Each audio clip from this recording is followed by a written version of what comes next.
শুধু পূজার 5 দিন নয়, বৈষম্যহীন দেশ গড়তে হিন্দু সম্প্রদায়ের নিরাপত্তা নিশ্চিত করার আহ্বান জানিয়েছেন মহানগর সার্বজনীন পূজা উদযাপন কমিটির সভাপতি জয়ন্ত কুমার দেব।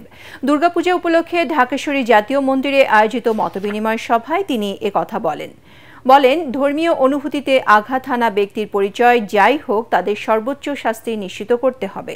এ সময় বাংলাদেশ পূজা উদযাপন পরিষদের সভাপতি বাসুদেব ধর বলেন, বিজয়া দশমীর শোভাযাত্রা, প্রতিমা বিসর্জন ও পূজার সময় মণ্ডপগুলোতে সরকারের পক্ষ থেকে কঠোর নিরাপত্তা নিশ্চিত করা হয়েছে।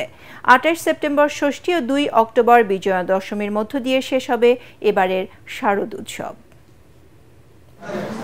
আমরা স্বরাষ্ট্র উপদেষ্টা মহোদয়ের সঙ্গে যে উচ্চ পর্যায়ে বৈঠক হয়, সেখানে সব সংস্থার প্রতিনিধিত্ব ছিল, সেনা নৌ বিমান বাহিনীর প্রতিনিধিত্ব ছিল এবং সবার সামনে এই বিষয়গুলো আলোচিত হয়ে তারা আমাদের বলেছে যে আমরা এটা কঠোর অবস্থানে থাকব।